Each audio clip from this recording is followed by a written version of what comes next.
welcome to another calendar episode from Numbering the Days channel. It's an empty week on the calendar. I mean, there is no events, nothing. So I am going to finish the discussion that I started in the video on the Great Eighth Day and explore something mysterious that I put together a few years ago. If you have not watched the video on the Moedim of the Great Eighth Assembly, the additional day, you might want to watch it first, or next, because to understand completely the context of what I'm about to share, you'd want to watch it. Now, I have titled this The Eternal Ninth Day and the Throne, and that's based upon some stuff I put together. Elohim said in Genesis several times to be fruitful and multiply. In fact, there are 22 occurrences of the words fruitful and multiply together in 10 verses of Scripture. The Book of Jubilees records that Jacob, after returning home safely with his family, paid his vow to Yahuwah, was renamed Yasharel, and created the celebration of the additional day. That is what it is called, or he called it. That was on the month 7, day 22. A few hundred years later, the book of Leviticus is written, and in chapter 23, this feast day is now called the Great Eighth Assembly, or the Great Eighth Day. So since Jacob named the 8th day, the 22nd day of the month, the addition, I am going to, just for fun, multiply the value of father in Paleo Hebrew, which is Aleph Bet, the numbers 1 and 2, we get 3. So we've added and we get a father. And let's multiply. Let's be fruitful and multiply. 3 times 3 is 9. Now the 9th day would be the 23rd day. And hang with me, I'm going somewhere with this and it's going to be really fascinating. So Father himself has multiplied things as the Son of Elohim returned home to build a place for us in the many mansions of his Father's house. That's in John chapter 14. Now, Jesus Yeshua is going to take his bride, his family, back to his Father's house, just like Jacob did. And overcomers in Revelation 3:21 are promised to sit down on his throne with him. We published a video this week summarizing all the ancient Paleo-Hebrew meanings to that throne, and you don't want to miss that one. We did the conclusion. Now, where is the throne for the overcomer? It's simple, because Revelation has the answer. Revelation 22:1 says, "And he showed me a pure river of the water of life, clear as crystal, proceeding out of the throne of Elohim and of the Lamb." So Revelation 22 is the heavenly New Jerusalem that's described all in chapter 21. So the throne of Elohim and of the Lamb is inside the New Jerusalem. It's easy to connect these dots. Then, when we ask ourselves, when does this happen? Well, that's what millions of people have spent millions of hours contemplating and searching the scriptures for. I don't have all those answers, but I do propose that we might have overlooked a clue. I propose in this video just a puzzle piece, so to speak. Like when you're putting together the 1,000-piece puzzle and get excited because you finally found one. So this is like that. Let's go read together in one of my favorite books, the Book of Jubilees. In chapter 32, Jacob has finally returned home to his father safely with all his family and flock and celebrates the Feast of Yahuwah, which is what Abraham named it. I'll read verses 27 to 29 to the addition day portion of that story. "And he celebrated there yet another day, and he sacrificed thereon according to all that he had sacrificed the former days, and called its name Addition. For this day was added, and the former days he called the feast. And thus it was manifested that it should be, and it was written on the heavenly tablets. Wherefore it was revealed to him that he should celebrate it, and add it to the 7 days of the feast. And its name was called Addition, because that it was recorded amongst the days of the feast days, according to the numbers of the days of the year." Okay, the next day is the 23rd, the 7th month of the 7th month, or the 9th day if the feast was even extended more. Father multiplied is 3 times 3 is 9, or the ninth day. Now, before I review what happens next in the Book of Jubilees, let's remember something about Abraham, Isaac, and Jacob that the Apostle Matthew recorded in chapter 8.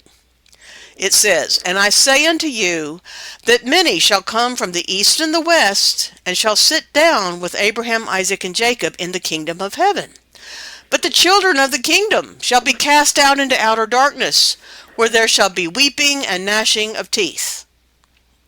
So as you read below, I want you to keep this in mind. This was recorded by a direct disciple of Jesus Yeshua, who was part of the community that held the books of 1st Enoch and Jubilees in esteem. They quoted from them. I've highlighted words that connect to the study on the throne in this pink background with white letters. Be sure to watch that video coming out this week on the conclusion. So everything that's related to the other video I'm putting in this pink and white. Okay, I call this next section the Tale of Two Women. I want you to think back to the story in the Book of Jubilees on the Day of Atonement and how this started with Jacob and his extreme grief after being told that Joseph had died. Our teaching video on the Day of Atonement is not like many others because we use the Book of Jubilees, which has proven itself over and over again to be such a wealth of insight. I hope you watch that video. The Day of Atonement brought about the death of two women who were overcome with grief and served as a witness to Jacob of his. Keep this in mind. Now, Deborah dies. Two women die, so we're going to start with Deborah. So I will now read the next verse. Okay, this comes right after what we just read, that Jacob called it the Day of Addition. So on the very next day, Jubilee says, "And in the night on the 23rd of this month, Deborah, Rebekah's nurse, died, and they buried her beneath the city under the oak of the river, and he called the name of this place the River of Deborah, and the oak was called the Oak of the Mourning of Deborah." Now at the service level, you're going to be saying something like, so what, Sierra? There is nothing special here. You would keep reading right past this, but I teach my students to read very slowly in an academy and look up the meanings of the words. So Deborah is the nurse of Rebekah, and Deborah in Paleo-Hebrew is Dalet Bet Resh He. Let me pull this word apart for you quickly like I do in deep word studies. I don't want to make this a big word study here. It's just really small, so I'm going to pull it apart really quick. So Dalet Bet is a bear, and it can relate back to the Great Bear constellation of Arcturus. Dalet Bet Resh, speech, word, speaking to declare, converse, command, promise, warn, threaten, and sing. Bet Resh is an heir to the throne. It also is a verb that means choice, pure, to purify and to clear something. Bet Resh He, to recover, to restore, to choose. We have a He suffix on the word, making it her or hers, making it feminine. Now I'm going to list just a few things that come to mind when I look at her name. It's the doorway of her heir to the throne. It's a doorway of her purifying and clearing the heirs to the throne. It's her speech and word.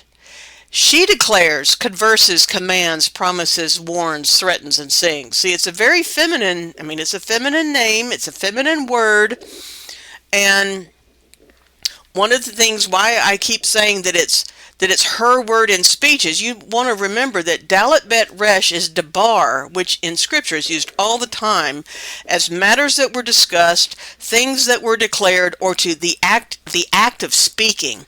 Debarim, the book of Deuteronomy, is this word in the masculine plural ending.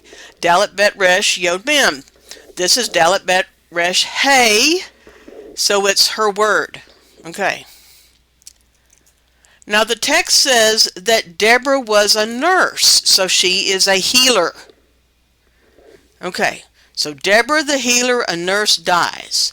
Now Rachel dies. So this is the very next set of verses. I mean, this is all right in the same chapter. Boom, boom, boom.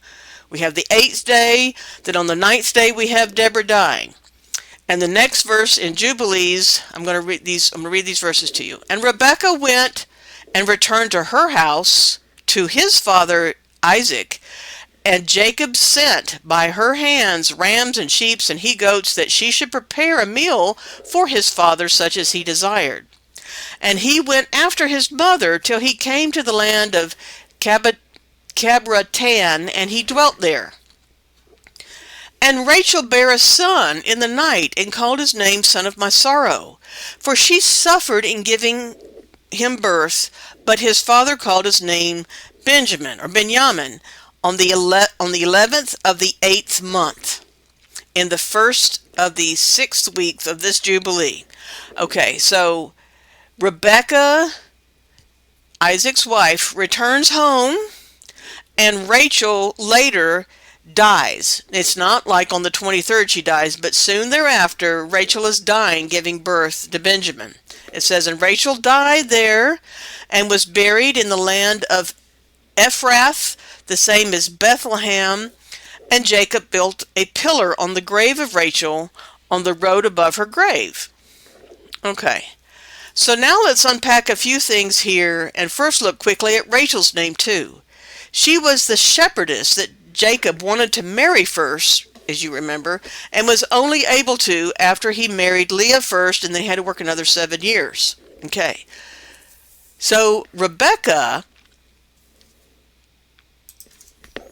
So now let's unpack a few things in here, and first look quickly at Rachel's name too. She was the shepherdess that Jacob wanted to marry first, and was only able to after he worked another 7 years, because he was tricked into marrying Leah first.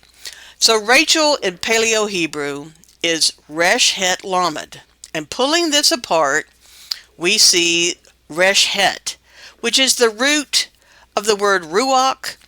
It's the root of something smelling good and being acceptable, of mercy, and the womb. It is the root of a beautiful branch of words come from Resh Het. Now, Resh Het Lamed is a ewe, a female lamb. And in Yehudath, when I look at the letters, I think of an elevated, like a Resh is a completed person, an elevated ascending guide, a teacher, a shepherd protecting the flock. So when I think of Rachel, she must have been a beautiful shepherdess of the sheep, and possessed a ruach of mercy to help guide, teach, and protect the flock. She was a shepherdess, and I thought no wonder was Jacob drawn to her. Now we're going to connect some dots. I'm going to summarize events quickly. We've done word studies on the names like Sarah, Jacob, Isaac, and you can go see them on our YouTube channel. I'm going to put the meaning of the names in brackets and connect the dots with colors. And I'm going to go backwards in time a little bit so you can see what is unfolding from the beginning. Okay, Abram marries Sarai. So Abram, the strong, exalted father, heir to the throne, pure and clean, marries Sarai, princess, royalty with authority, and divine. Okay. Then Yahuwah confirms it is Sarai and Sarah to be the mother in the covenant. Sarah means princess, queen, woman, minister of state, or noble lady. To contend, have power, contend with, persist, exert oneself, persevere, immersed, soak, saturate, sounds a whole lot like baptism, to grow luxuriously, to maintain and support, a feasted bracelet chain, a poet, and a singer. Okay, so she was something too. Now, they have a special son, Isaac. See, I'm just giving you know these biblical stories, so I'm just going through here pretty quick. They have a special son, Isaac, and Isaac means will make firm, strong the ordinances, laws, and statutes. Boy, is that related to a throne. Brightness will rise forth, go up, something is decreed. Yah's power and direction to raise up the banner of the protected ways. You see, all those things in pink there are related to what you do from the throne. Now Abram sends a servant for his wife, for a wife, for Isaac. And the servant returns with Rebekah, and Isaac takes Rebekah to his mother's tent, because Sarah at this point had passed away. So Rebekah,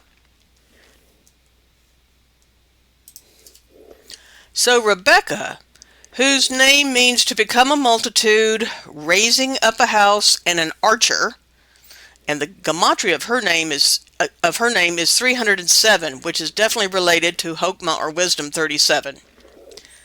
Okay, so that's the meaning of her name, and Rebekah has twins, and there's two nations warring inside of her, Esau the ending and Jacob the beginning. That's from 2nd Ezra 6:9. Now Jacob, his name, who is the mighty archer, who fathers a multitude of tribes. I mean, he does this. He does what his mother Rebekah's name is. He's a mighty archer. He's fathering the multitude. So her son is following right after her. Jacob, who was famous in Jubilees for his archery skills, is poorly translated and glossed over in Genesis 49:24. And there's missing stories about Jacob in Genesis, I believe. And Jacob was Rebekah's favorite, and he listened to her and was blessed by her. Jacob must leave home to obtain a wife. You know, his brother wanted to kill him. Remember, Esau wants to kill him, and he has to leave. Now, he wants to marry Rachel, a shepherdess, and is tricked to marry Leah first. He has to work an addition. He has to work the addition. 7 years to marry Rachel, who he wanted. The beautiful shepherdess of the sheep, who possesses a ruach of mercy to help guide, teach, and protect the flock. So he's having to work an addition to obtain this. To obtain a woman of this qualities, that's what he's having to do for an addition. Okay.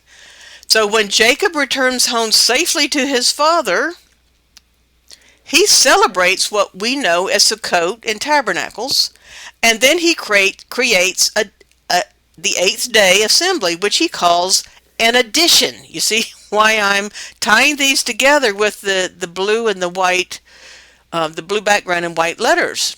I thought he had to work an additional thing for her, and he comes home and he creates an addition day, and he ties a second time. He's giving a second time. He had to work a second time, and he was increased even more during that additional time he had to work. So now he's giving an addition. He had to work a second time to attain his bride. Okay. Now the next day, the 23rd, the 9th day, the healer, the nurse in Sarah's tent, dies. Deborah dies. We read about that. So Deborah, the feminine word speech, heir to the throne, ability to command, her name means to restore and recover, dies. She is the feminine version of the word, Dalet Bet Resh. She is planted under the city at the oak tree where the river runs, and Jacob names it the river of Deborah. Now that means the river of the feminine word, the river of the throne, the river of restoration. Okay, because that's all in the meaning of her name, and she's planted there. And the oak is the oak of the morning of Deborah, the oak of the morning of the feminine word. Feminine word. Okay, now let's compare this to New Jerusalem in Revelation 22. New Jerusalem is a city. New Jerusalem has a tree of life. New Jerusalem has a throne that's belonging to a father and a son. New Jerusalem has a river running from under the throne. New Jerusalem has a tree of life for the healing of the nations. Okay, and all these things in yellow, see, I'm connecting these two. The first couple times I read Jubilees, I didn't catch it, and then the light went off, and I was like, whoa, look at this.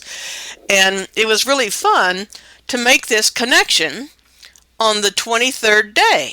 And I thought, okay, I wanted to mention in here, since we're talking about the feminine word and the feminine presence, Aleph Lamed Hey in Klein's dictionary is the feminine name for goddess.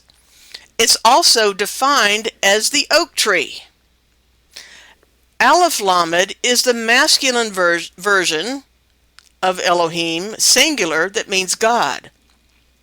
So Aleph Lamed Hey Yod Mem, which we call Elohim, which is in Genesis chapter 1. I mean, it's lots of chapters, but Genesis chapter 1, it's in the very first book saying, "Let there be light."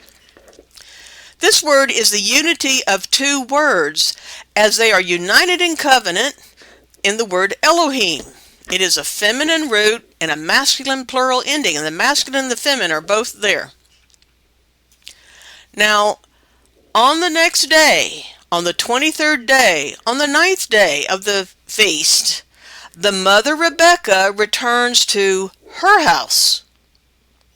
Now, she's returning to be with Jacob's father to feed and care for him.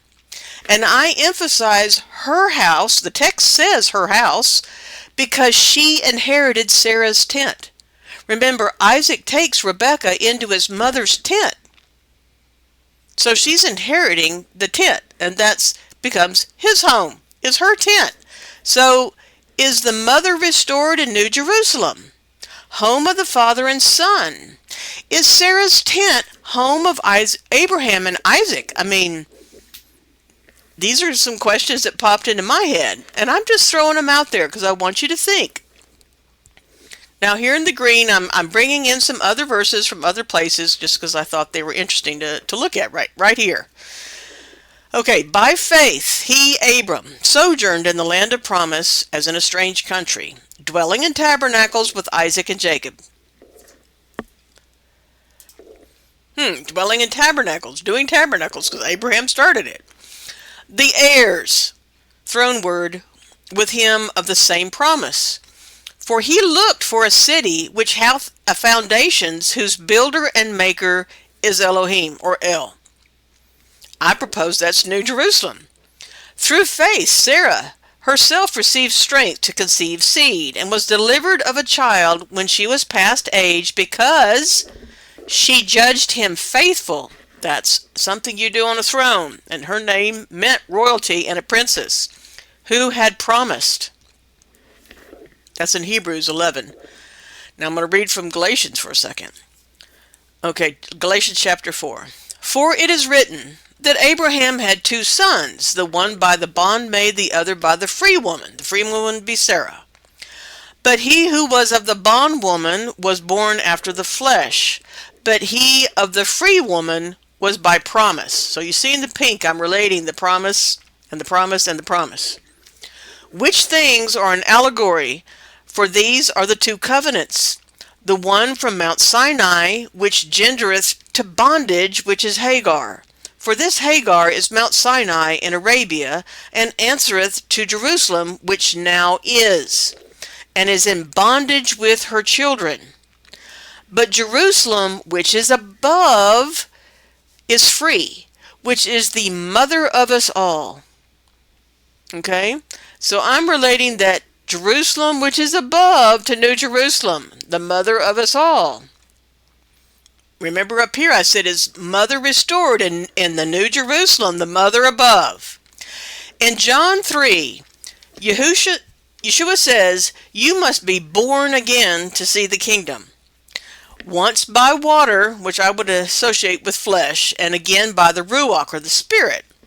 In the translation of the Peshitta, the word mother is in the verse because mothers give birth.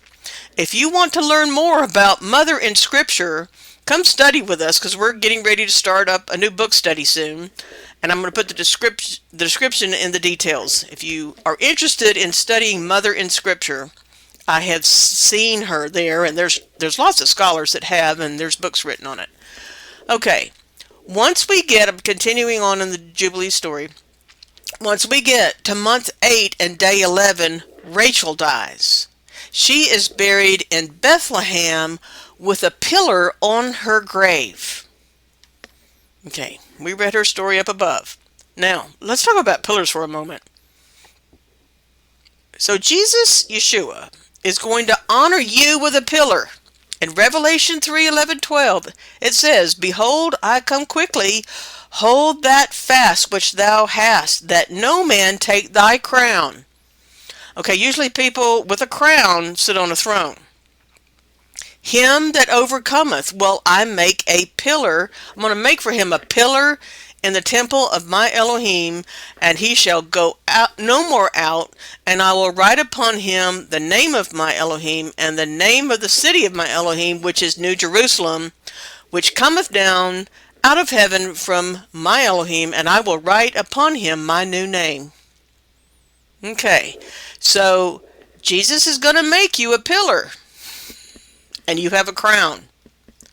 Yet in Leviticus 26, I said we read, but I read verse 1. "You shall make no idols nor graven image, neither rear you up a standing image, neither shall ye set up any image of a stone in your land to bow down unto it, for I am Yahuwah your Elohim."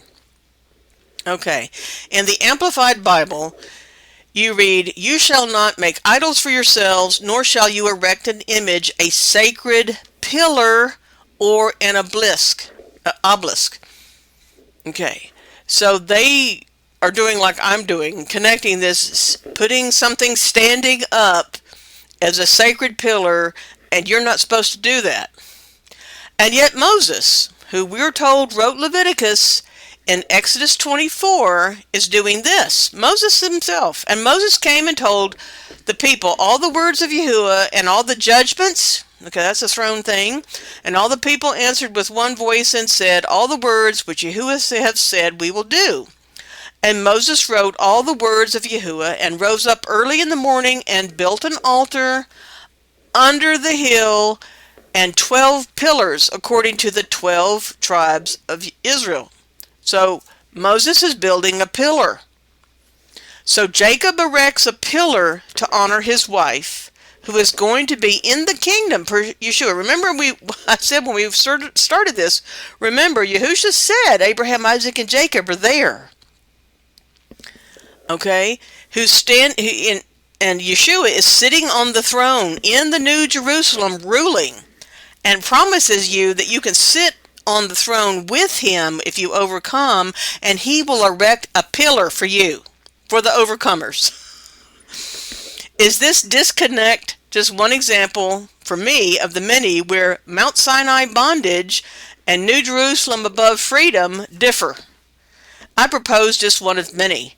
Scholars have examined the text very thoroughly and written on this very subject that I'm exposing you to right here, if you haven't already known this. Okay, continuing on. We're almost done. Once Jacob returns home, and the places for the type and shadow of New Jerusalem and the future Messiah's birthplace are memorialized by women, Jacob comes home, and 2 women end up dying. New Jerusalem above, free mother for us all. See, there's 2 women that died in this story so far. Remember? We had the great 9th day, and we had a woman die then, and then into the 8th month after Benjamin was born, she's buried in Bethlehem where the Messiah is born, and we have 2 women die. Okay, I'm going to read in Jubilees chapter 34. We're going to go forward in time to in the story of the 12 tribes and the 12 sons, to when Joseph is sold off into slavery by his brothers, and they come back with the coat of many colors, stained in blood, and lie to Jacob. It says, "And the sons of Jacob slaughtered a kid and dipped the coat of Joseph in the blood and sent it to Jacob their father on the 10th of the 7th month." That's the Day of Atonement. "And he mourned all that night, for they had brought it to him in the evening." Remember, atonement starts in the evening. "And he became feverish with mourning for his death. And he said, An evil beast has devoured Joseph. And all the members of his house mourned with him that day. And they were grieving and mourning with him all that day. And his sons and his daughter rose up to comfort him. But he refused to be comforted for his son. And on that day, Bela, heard that Joseph had perished, and she died mourning for him. Now she is the handmaiden of Laban, given to Rachel, who was the mother of Dan and Naphtali, those two tribes. So she dies from grief. And she was living in Kaph-Tereph. And Dinah, also his daughter, the daughter of Jacob, his only daughter, dies. She died that day. And there came these 3 mournings upon Israel in 1 month, and they buried Bela over against the tomb of Rachel, and Dinah, also his daughter, they buried there. Okay, so these 2 women die on the Day of Atonement. This is later in time. Okay.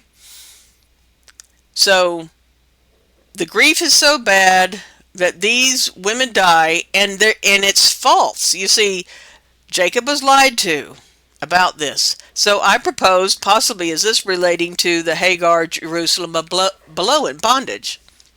Okay. You can watch our video on atonement if you want to see more of the details of this. Okay, here we are in the blue at the bottom. Okay, Yeshua Jesus, the great shepherd, bringing judgment and mercy, comes to find the lost sheep of Jacob, of the house of Israel, and establishes the covenant contract for his bride to become betrothed to him. And when she becomes betrothed to him, she receives the Ruach HaKodesh. Okay. Now, when Yeshua Jesus, who died on our behalf, is about to return and retrieve his bride, he's coming back for her. What happens? 2 witnesses die and are resurrected. I thought this was just kind of interesting. The twos that are dying, and 2 witnesses die and are resurrected. So I pondered this. Abraham is looking for a city not built by human hands in Hebrews chapter 11. What was King David going to look for? Because Nathan the prophet heard from Yahuwah and delivered him this message in 2 Samuel chapter 7. I'm going to read. Go and tell my servant David, thus saith Yahuwah, shalt thou build for me a house to dwell in? Whereas I have not dwelt in any house since the time that I brought up the children of Israel out of Egypt, even to this day, but have walked in a tent and in a tabernacle. In all the places wherein I have walked with the children of Israel, spake I a word with any of the tribes of Israel, whom I commanded to feed my people Israel, saying, why build ye not me a house of cedar? See, he never asked for them to build him a house. And the text goes on. Now therefore, so shalt thou say to my servant David, thus saith Yahuwah of hosts. That is the name of who returns in Revelation. Pay attention, that's a big name in Revelation. I took thee from the sheepcote, from following the sheep, to be ruler over my people, over Israel. And I was with thee whithersoever thou wentest, and have cut off all thine enemies out of thy sight, and have made thee a great name like unto the name of the great men that are in the earth. Moreover, I will appoint a place for my people Israel, and I will plant them. I, Yahuwah, is going to do that. That they may dwell in a place of their own, and move no more, neither shall the children of wickedness afflict them any more as before time. And as since that time that I commanded judges to be over my people, that's a throne thing, I have caused thee to rest from all thine enemies. Also, Yahuwah telleth thee that he will make thee a house. Well, based upon that last verse, I'd say King David was going to look for a house made by Yahuwah for him, just like Abraham was. Yahuwah's going to make him a house. I know that there is scripture that contradicts this, and you don't need to leave comments to the contrary. I'm aware of it.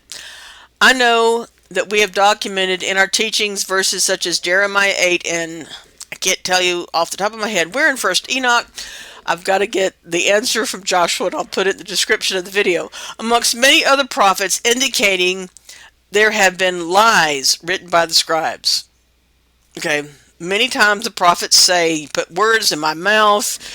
Jeremiah 8:8 talks about the lying pit of the scribes. Enoch talks about them also.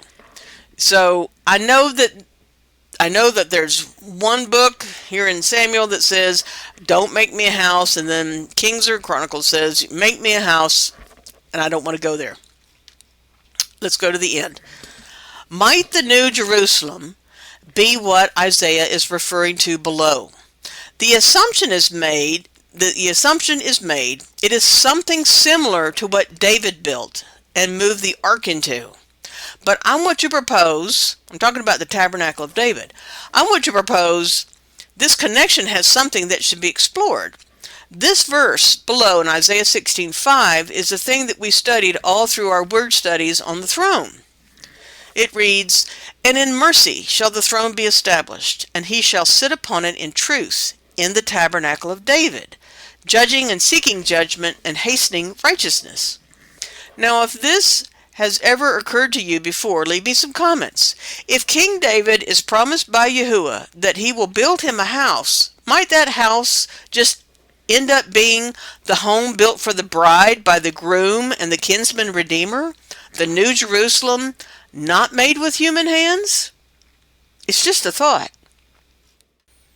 So I think that ninth day, the eighth day, points to the additional effort that's made for the bride. And the ninth day is the type and shadow of New Jerusalem. And I think that was just unmistakable, the relationship there, and the bringing and the recognizing of Mother Above for rebirth. And now I know that many of you are searching for prophetic timing these days, trying to predict the second coming. And I know that some are even pondering these days that we're in a short season, actually, and think most everyone is being misled. And what I have hoped has come across to your ears from my lips, starting really with the Festival of New Wine, to New Oil, to Trumpets, Atonement, Sukkot, and the Great Eighth Assembly, to right now, is that Jesus Yeshua said the kingdom is within you, and to seek and enter that kingdom in the here and now, right now. He knew that his people should have been entering it when he was there, and he rebuked the Pharisees over it, and that means we should be entering in right now. To walk in that light as he is in the light right here and now. I really believe that is the only way to overcome during these times of darkness, as there is an ever-increasing amount of noise, distraction, violence, and toxicity on the outside. Now more than ever, turn within and dwell in the Ruach and in his word.